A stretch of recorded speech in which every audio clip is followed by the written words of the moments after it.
पादकाभ्यो नमो परेभ्यो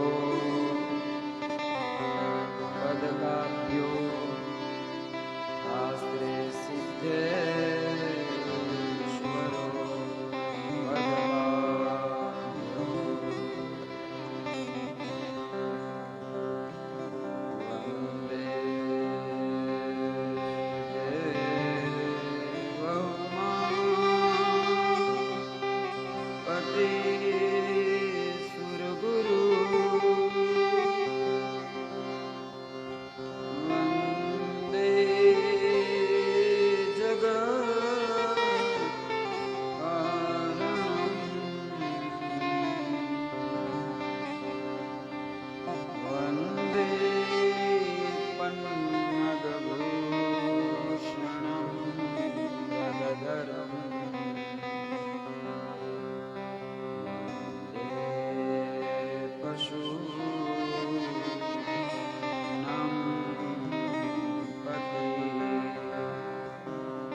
वंदे भक्तजनाश्रयं च वरदरं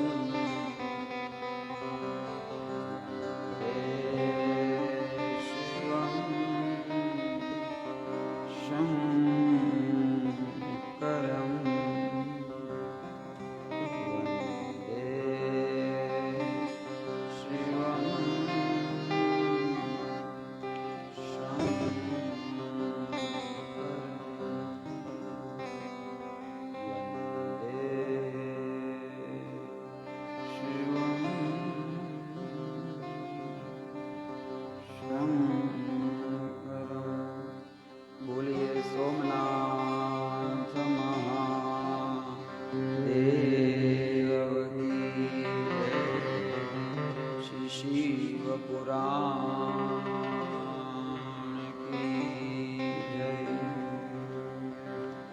सद्गुरुदेव भगवान की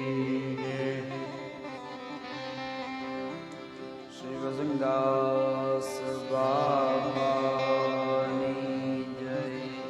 बाबा जय जय श्री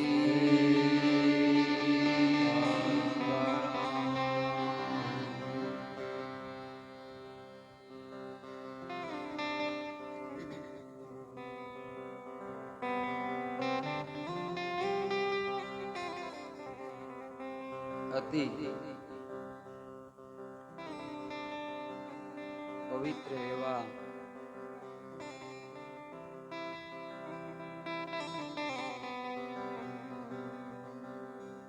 श्रावण मासना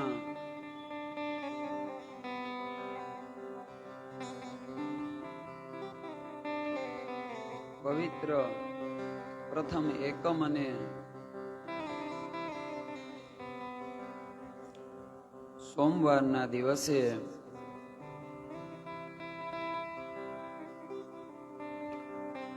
आ कथाना मनोरथी एवा समस्त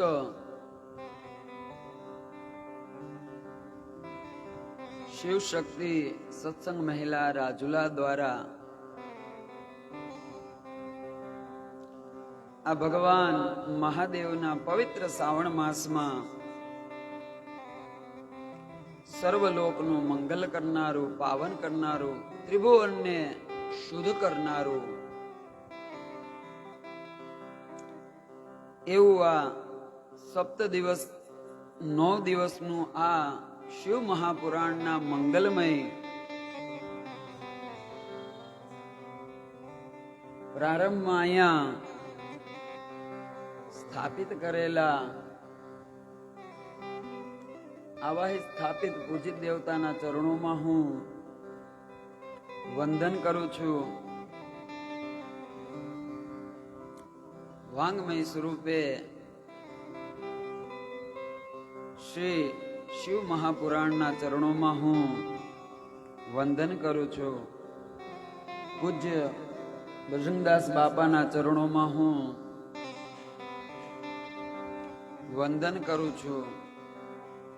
તેમજ મારા માતા પિતા અને સદગુરુ ભગવાનના ચરણોમાં વંદન કરું અને આપ સૌના હૃદયમાં બેઠેલા ભગવાન મહાદેવના ચરણોમાં હું વંદન કરું અને આપ સૌને મારા ઓમ નમઃ શિવાય. આવો શિવ મહાપુરાણમાં કીધું છે કે હું ને તમે જે ક્ષેત્રમાં બેઠા એ ક્ષેત્રમાં જ્યાં શિવ પુરાણ છે એ પવિત્ર એવું આ મોચી જ્ઞાતિની વાડી આ તીર્થની અંદર આજે સાક્ષાત વાંગમય સ્વરૂપે ભગવાન શિવ પાર્વતી શિવ પુરાણ રૂપે બિરાજમાન થયા છે. આ શિવ પુરાણમાં લખ્યું છે કે આ ધરતી ઉપર સૌ પ્રથમ આ શિવ પુરાણ જે સ્થળ ઉપર 88,000 સોનક ઋષિની પાસે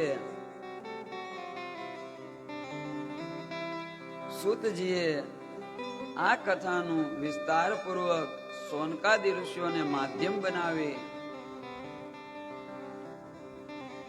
સમસ્ત વિશ્વને ભગવાન શિવ પુરાણનું અમૂલ્ય એવું આ દિવ્ય કથા ગંગા જે વહાવી. આ તીર્થ કયું હતું? આ તીર્થ પ્રયાગરાજ હતા.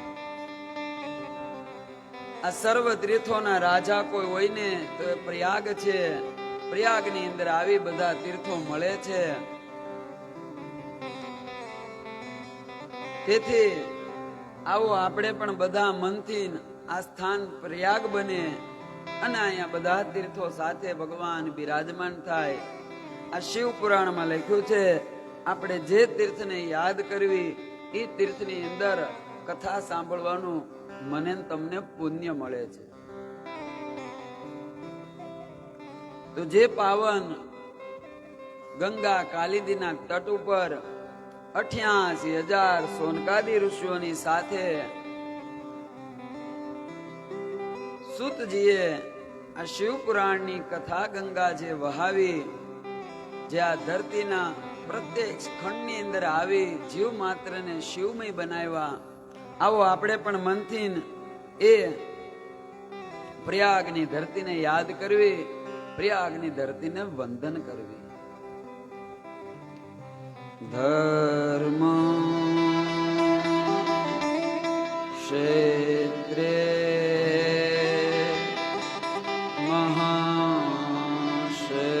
મહાક્ષેત્રે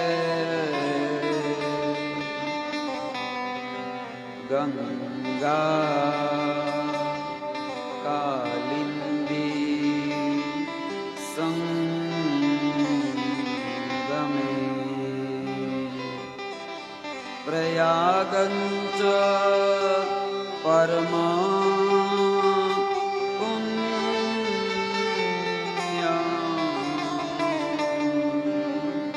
બ્રહ્મ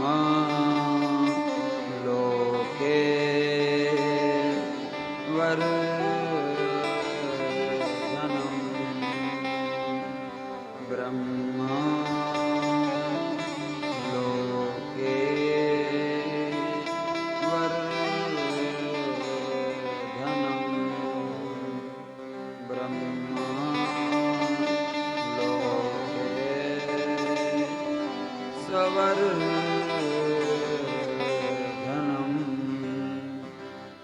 અતિ પવિત્ર એવા પ્રયાગની પાવન ધરતી જ્યાં ગંગા અને કાલિંદી અને સરસ્વતી ગુપ્ત છે.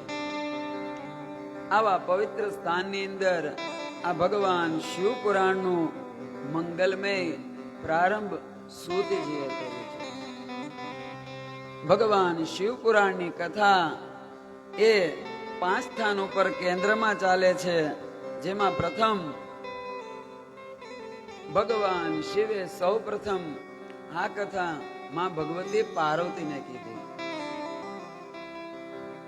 કૈલાસના પરમ શિખર ઉપર માં ભગવતી પાર્વતીને સાક્ષાત મહાદેવ પોતાના મુખે આ કથા કહે છે. બીજી આ કથા જે ભગવાન નંદેશ્વર જે શિવનો અવતાર છે એવા નંદેશ્વરે આ શિવ અને પાર્વતીનો જે સંવાદ સાંભળ્યો ને એ જ કથા સોનકાદી ઋષિઓએ જ્યારે નંદીજીને પૂછી ત્યારે ભગવાન નંદેશ્વર આ સોનકાદી ઋષિઓને કહે છે. વળી એ જ કથા ભગવાન બ્રહ્માએ સોનકાદી ઋષિઓ પાસે સાંભળી અને બ્રહ્મા પાસે એમના પુત્ર નારદ એ આવ્યા અને બ્રહ્મલોકની અંદર નારદજીને બ્રહ્મા કહે છે. અને પૃથ્વી લોક ઉપર આ પ્રયાગ ક્ષેત્ર છે ને ત્યાં આજે 88,000 સોનકાદી ઋષિ અને તેમજ ભગવાન સૂતજી એમને આ કથા કહે છે. કથા એ 4 સ્થાન ઉપર છે. આ 4 સ્થાન છે ને એમાં એક ધર્મ છે, એક અર્થ છે, એક કામ છે અને એક મોક્ષ છે. ધર્મનું સ્થાન એ ભગવાન શિવ અને પાર્વતી છે. ભગવાન શિવ છે ને એ સાક્ષાત ધર્મની મૂર્તિ છે. મોટામાં મોટો કોઈ અર્થ હોય તો એ પ્રભુની ભક્તિ છે, પ્રભુનું નામ છે. અને જે અર્થ માટે સતત જેનું જીવન છે ને એવા સોનકાદી ઋષિ પાસે ભગવાન નંદી એ ધર્મનું પ્રતીક છે. આ ધર્મ એ શિવ એની સવારી કરે અને એ જ ધર્મના મુખે સંસારમાં સાચો જે જીવનનો અર્થ એવો ભગવાનની ભક્તિ આજ નંદી મહારાજ જે કહે છે ને એ જ અર્થ છે.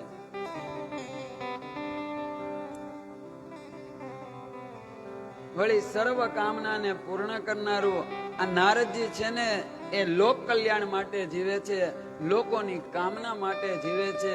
તેથી કામનાને પૂરી કરનારી જે બ્રહ્માએ આ સૃષ્ટિ રચાવી, આ સૃષ્ટિ કામ દ્વારા ઉત્પન્ન થઈ અને તેથી કામનું ફળ દેનારી જે કથા એ બ્રહ્મલોકમાં થાય છે. બ્રહ્માએ આ સમસ્ત સૃષ્ટિનો વિસ્તાર કર્યો, સૃષ્ટિને બનાવી અને તેથી જ નારદજીને કામના થઈ. કેમ નારદ છે ને એ લોક સંત છે.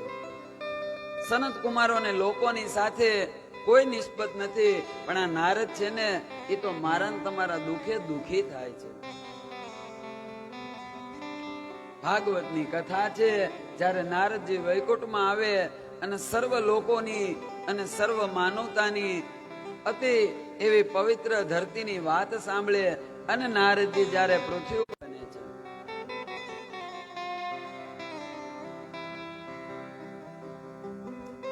દુખી થયેલા નારદજી ત્યાંથી વૈકુંઠમાં આવે અને ભગવાનની સ્તુતિ કરે. ત્યારે ભગવાન કહે છે નારદ એનું કારણ અત્યારે કળિયુગ છે.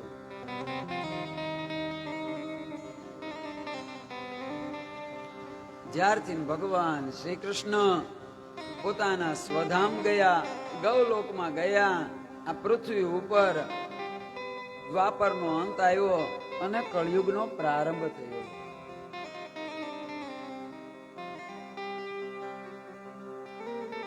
અને આ કલી એને અધર્મ નામનો મિત્ર છે. અનાચાર, પાપાચાર, વ્યભિચાર આ બધા કળિયુગના મિત્ર અને પરિણામે લોકોમાં અનીતિ આવી, અસત્ય આવ્યું. તેથી જીવ દુખી થયો. પ્રાણી માત્ર એ પરમાત્માનો અંશ, ઈશ્વર અંશ, જીવ અવિનાશી, ચેતન અમલ, સહજ સુખ રાશી. જે સુખની ખાંડ છે, સુખની રાશિ છે, પરમાત્મા મય છે, પણ મોહ અને માયા અને કાળના લીધે કળિયુગે પકડ્યો ને તેથી લોકોમાં આ પ્રકારે કળિયુગનો દોષ આવ્યો. દુઃખ નારદજીએ ભાગવત દ્વારા દૂર કર્યા. તેથી સર્વ કામનાને પૂર્ણ કરનારું કોઈ ઉત્તમ સ્થાન જે કથા ચાલે છે એ બ્રહ્મલોકમાં, વળી મોક્ષને દેનારી એ પ્રયાગ છે. જ્યાં સંતોનું મિલન થાય, જ્યાં સંતોનું સાનિધ્ય હોય, સાચા સંતોના ચરણોમાં જ આ જીવનમાં મોક્ષ મળે છે. જ્ઞાની ગુરુ મળે નહીં, જ્ઞાની ગુરુની કૃપા થાય નહીં ને ત્યાં સુધી જીવનમાં મને તમને જે મળે ને એ જાણકારી મળે, જ્ઞાન મળતું નથી. મુક્તિને દેનારા, મોક્ષને દેનારા કોઈ હોય ને એ તો આવા બ્રજંગદાસ બાપા જેવા કોઈ સંતો હોય જેને પોતાના એ બ્રહ્મરૂપી એક થઈ ગયા હોય, બ્રહ્મમાં ભળી ગયા હોય, એની દ્રષ્ટિ માત્રથી એના વચન માત્રથી અને એનો વરદ જેના ઉપર પડી જાય ને એને મુક્તિ લેવી ન પડે, એને મુક્તિ મળી જાય. અને આવા સંતો ભેગા મળી પ્રયાગની અંદર આ ભગવાન છે ને શિવ પુરાણનું મહા એવું આ કથા કરી રહ્યા છે. તેથી પ્રયાગ છે એ મુક્તિને દેનારી છે, તીર્થ છે એ મુક્તિને દેનારી. તીર્થમાં કરેલું કર્મ, તીર્થમાં કરેલી કથા એ તો 1000 ગણું પુણ્ય આપે છે.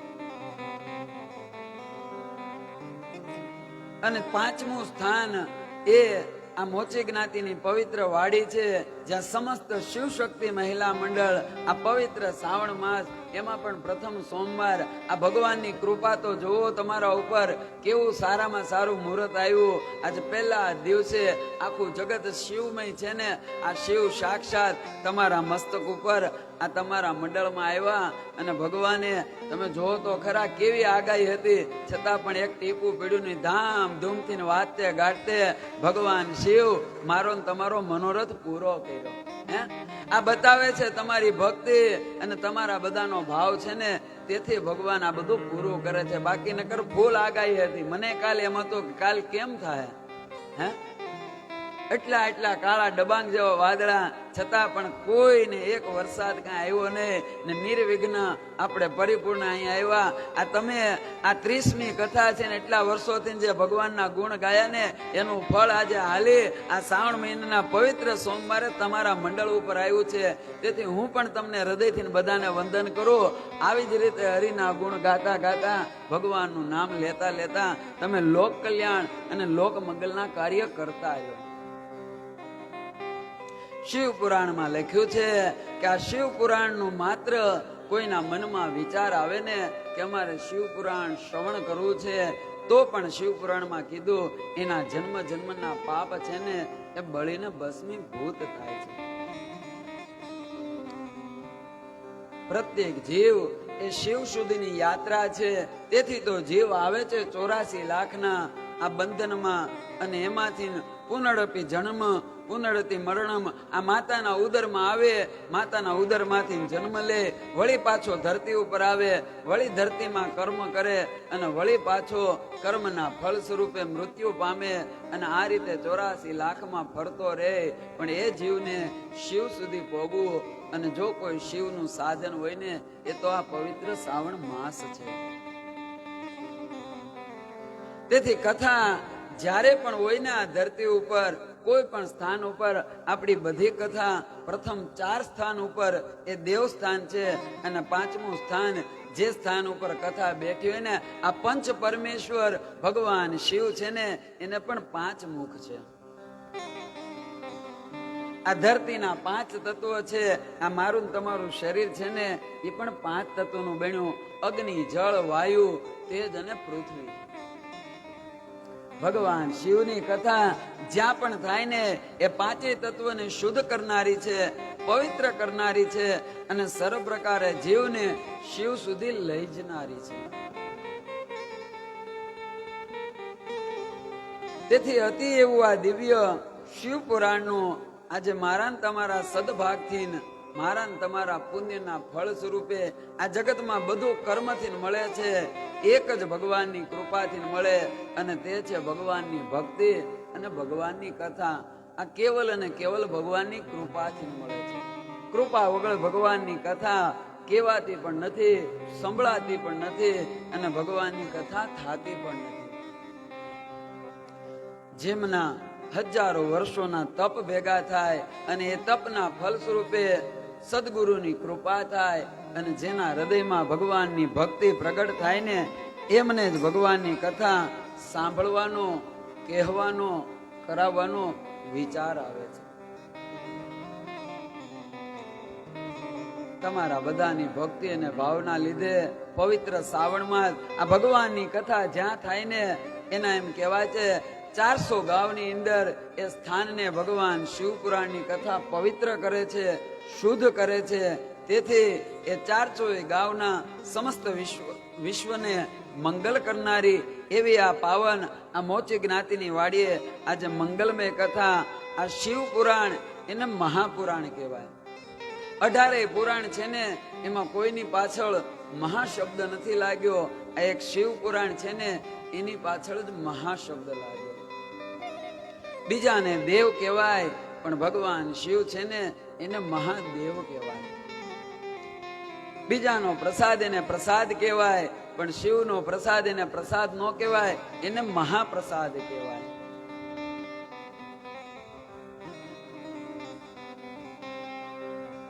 સર્વ દેવોના કોઈ શેઠ આદિ અનાદિ આ જગતમાં અજન્મ કોઈ હોય ને તો એ ભગવાન શિવ છે. અને શિવ એ સર્વ પ્રકારે આ જગતનું સર્વ રીતે રક્ષણ કરનારા છે. જ્યારે પણ સૃષ્ટિ ઉપર નવું સર્જન કરવું હોય ને ત્યારે જ ભગવાન શિવ દ્વારા થાય છે. આ ભગવાન શિવ આપણા શાસ્ત્રમાં કીધું એ વિનાશના દેવ નથી. ભગવાન શિવ છે ને એ સર્જનના દેવ છે. મારું તમારું શરીર જ્યારે વૃદ્ધ થઈ જાય, ગઢપણ આવે અને એ સમયે મૃત્યુ એને શિવ કીધા છે. શિવ મૃત્યુના દાતા છે. વાસ્તવમાં શરીરની મૃત્યુ થાય, આત્માની મૃત્યુ નથી થતી. આત્માને તો નવું શરીર મળે છે. જે શરીર હાલી શકતું ન હોય, જે બેઠી ન શકતું હોય, આવા શરીરનો ભગવાન નાશ કરી નવું શરીર આપે. તેથી ભગવાન શિવ એ સંહારના દેવ નથી, એ સર્જનના દેવ છે. ભગવાનનું શિવ પુરાણ એ સર્વ પ્રકારે 7 લોકને પાવન કરનારું, 7 લોક ધરતીના અને 7 લોક આકાશના, આમ 14 લોકમાં સર્વ પ્રકારે સર્વ પુણ્યને દેનારું અને સર્વ મનોકામનાને પૂર્ણ કરનારું એવું આ અતિ પાવન શિવ પુરાણ છે. જે શિવ પુરાણ ભગવાન શિવે પોતાના મુખ દ્વારા પ્રગટ કરેલું અને પ્રથમમાં પાર્વતીને આપ્યું. આમાં 7 સરિતા બનાવી છે. પણ શિવજીએ જે કીધું ને એમાં 12 સરિતા આવે.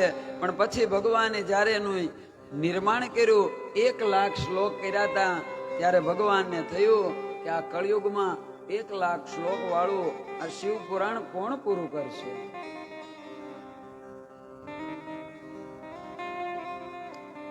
તેથી સતયુગ, દ્વાપર અને ત્રેતા અને પછી જયારે કલી આવ્યો ને, કળિયુગમાં આવતા આવતા વ્યાસ નારાયણને ભગવાને આદર સાથે કીધું કે તમે વ્યાસ છો, બધાનો વિસ્તાર કરો. પણ આ શિવ પુરાણ છે ને એનું ટૂંકાણ કરો. આ વ્યાસ નારાયણે બધાનો વિસ્તાર કર્યો, પણ એક શિવ પુરાણ એવું છે જેનો વિસ્તાર ન કર્યો, જેનું ટૂંકાણ કર્યું. હે, બ્રહ્માએ 4 વેદ આપ્યા અને એને વ્યાસે વિસ્તાર કરી અને સર્વ પ્રકારે વેદોને 4 ભાષામાં અને અનેક સરિતા બનાવી અને વિસ્તાર કર્યો. આ 4 શ્લોકી ભાગવત આપ્યું. એની જગ્યાએ વ્યાસ નારાયણ 18,000 શ્લોક અને 335